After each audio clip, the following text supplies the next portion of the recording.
तो आपको नव वर्ष की बहुत बहुत शुभकामनाएं। और नव वर्ष की पहली कैबिनेट 6 जनवरी को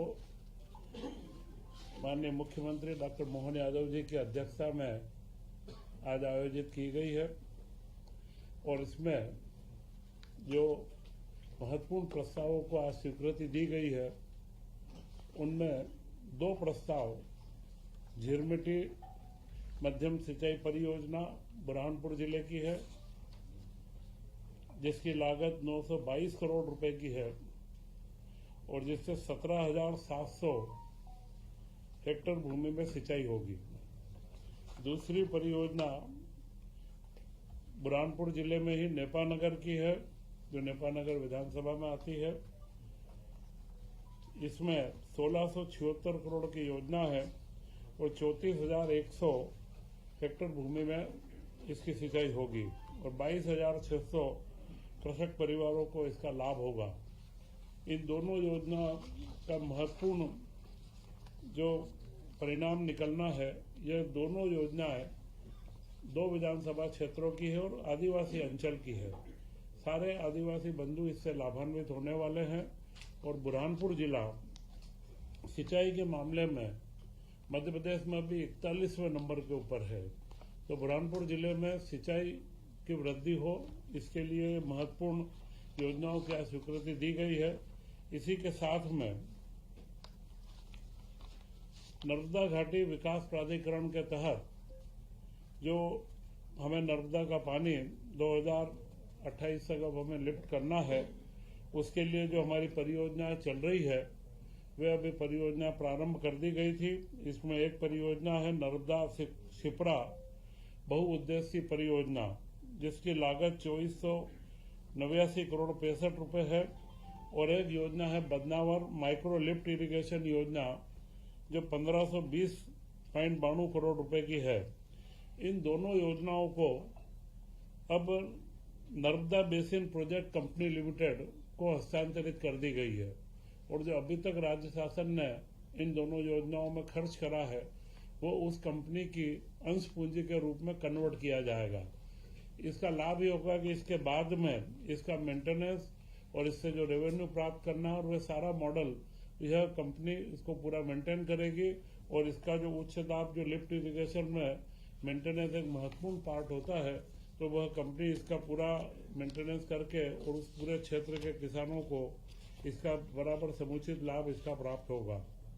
इसी के साथ में ग्रामीण सड़क विकास प्राधिकरण का सबसे बड़ा जो कार्य था, इसमें आदिवासी न्याय महाअभियान जो प्रधानमंत्री नरेंद्र मोदी जी का एक सबसे महत्वपूर्ण प्रकल्प है, पीएम जनमन योजना।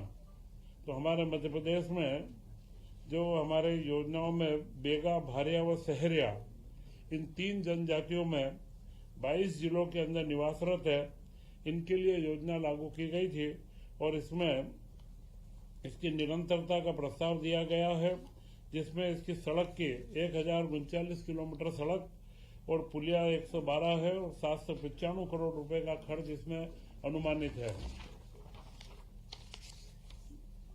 इसी तरह मध्य प्रदेश ग्रामीण सड़क विकास प्राधिकरण की जो वर्तमान योजना चल रही है, उसे अगले 5 साल तक 2026 से 31 तक निरंतरता दी गई है, जिसमें अनुमानित व्यय 17,196 करोड़ रुपए है और करीब करीब 20,000 किलोमीटर की नई सड़कों का निर्माण व 1200 नई पुलों का निर्माण इसके अंदर किया जाएगा। और इसी के साथ में जो इन पुरानी हमारी सारी योजनाएं हैं, मध्य प्रदेश में टोटल प्रधानमंत्री ग्रामीण सड़क में 88,517 करीब किलोमीटर मार्गों का नवीनीकरण भी करना व उन्नयन करना, इसके लिए इस योजना को 1 अप्रैल 2026 से 31 तक निरंतरता दी गई है, जिसका अगले समय में अनुमानित व्यय 10,000 करोड़ रुपए इसका रहेगा।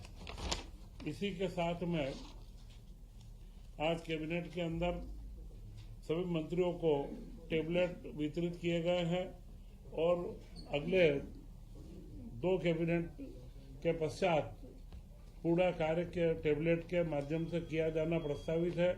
और मुझे लगता है कि यह जो प्रयोग है, यह प्रयोग देश के कुछ ही प्रांतों में प्रारंभ हुआ है, उसमें मध्य प्रदेश अग्रणी प्रांत होगा।